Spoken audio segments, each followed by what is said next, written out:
In this video, we're going to take a look at how to set up your video for success on Facebook, LinkedIn, or YouTube. Let's take a look.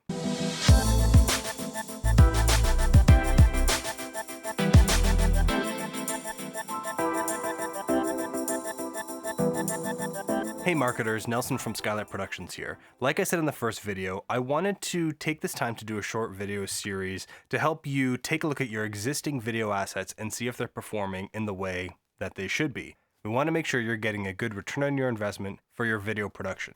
In the previous video, we talked a bit about keywords and how to find out what your keywords should be for your video SEO. There's some tools in there, some tricks, some tips, but what we're going to do is take those keywords now and use them to set up your video on YouTube, Facebook, and LinkedIn. So first of all, the title. So many times people post their videos and they just put in whatever title comes to their mind. This is not the best strategy. We need to use those keywords because number one, all these platforms are going to use that title for search. And so if people are looking for a particular product, a particular industry, a particular how-to, you can use those keywords in the title of your video, and that's going to bump you up on that search ranking. But the other side to it is we want to make sure that that title is friendly and attractive to people so that they actually click on it when they do pop up in those searches. So it takes a little bit of thinking to think about how do I get these keywords in here but make it feel organic and make it feel like this is something people actually want to click on and watch, and it's going to be useful for them. So the next thing we want to talk about is the video description. Again, we're going to put those keywords into video description. There's a lot more room here. What I usually suggest for people is let's make sure that we're putting a website, a call to action, your key messaging right on those top couple lines, no matter what platform you're on, Facebook, LinkedIn, YouTube, wherever, because those are going to be the things that people see as they click on the video. And oftentimes they have to scroll down or they have to click to reveal the rest of that text. So make sure that that's very well established. Make sure you have lots of text in there, lots of explanation of what's in the video, what's in the product. You can have links, you can have all sorts of things in there, but the most important information really needs to go at the top. The description really is often neglected. And again, we're giving as much data as possible to all the search engines and all of the social platforms to grab and know what's in your video. One of the most important things on any video platform is the tags. And so many times I see these neglected. People maybe pop in 3 or 4, the things that kind of come to their mind. But these are critical in people finding your content. On YouTube, not only does it help with the search ranking, but it also helps with suggested videos. So you want to be that video that pops up after someone watches someone else's video and they'll click on yours. This is a great way for you to build your audience of people who are already on looking at other videos if you're the suggested video after they've watched something else. So we need to really be thinking through not only your product or your brand, but also be thinking about other products and other brands and things that might connect people to that video so they jump on and watch and engage with your brand from there. The tags really are important. Use every single character that you have available in those tags. Get creative. Think outside the box. Your audience doesn't see these tags, and these are the kinds of things that we're going to be looking at and testing, and we can always change them later. So try things. Some of them will work, some of them won't work, but we're going to figure that out as we go along. I would venture to say the most important thing in setting up your video, no matter what platform, is the thumbnail.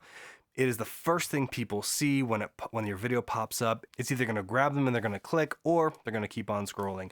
And again, similar to the tags, this is something that you can change. You can try different things, see what works, and you get a sense of what your audience likes to see in their thumbnails. So don't just pick the standard YouTube or Facebook thumbnail. Don't let them pick it for you. Go ahead and get in there and set something up with some nice blocky text that explains what's in the video, a nice image, a nice grab from the frame, and that's going to be something that's going to grab people's attention. If you have graphic design help, graphic designers are great at that. If you don't, then you can always use a service like Canva, which does have templates set up for YouTube thumbnails, and you can get some great looking on-brand thumbnails that way. Another great thing to do would be to add captions to your video. Not only is this great for search because it gives all those platforms an idea of what's inside your video, it also is great for accessibility. People who may be hearing impaired can watch your video. The other thing is that on pretty well every platform, what we're starting to see is that people are watching video silent. Whether you're on Instagram or Facebook or even YouTube, those videos will go through someone's feed and they might watch the first couple seconds and decide whether they're going to click on it. And the only way to grab them when they're watching it with the sound off is with captions.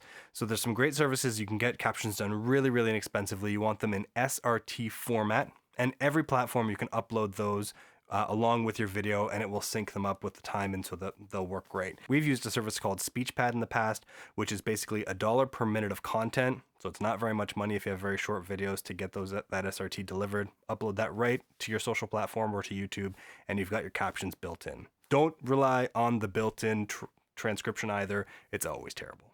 So those are the basics. Now you can go ahead and publish that video on the platform if it isn't already published already, and start getting that data coming in. If you have a video that's already published, go ahead and note the date when you made these changes, or even the time. And what you want to see is those analytics and how they've changed from that point on. You can see the positive impact. I guarantee you, just making some of these changes, you're going to already see a positive impact in viewership, in impressions, and all of that stuff. So go ahead and publish that video and let that data start coming in. And in the next video, we're going to take a look at what are some of those analytics we want to be paying attention to. Are views really that important? What are impressions? So tune in next time. We'll see you then.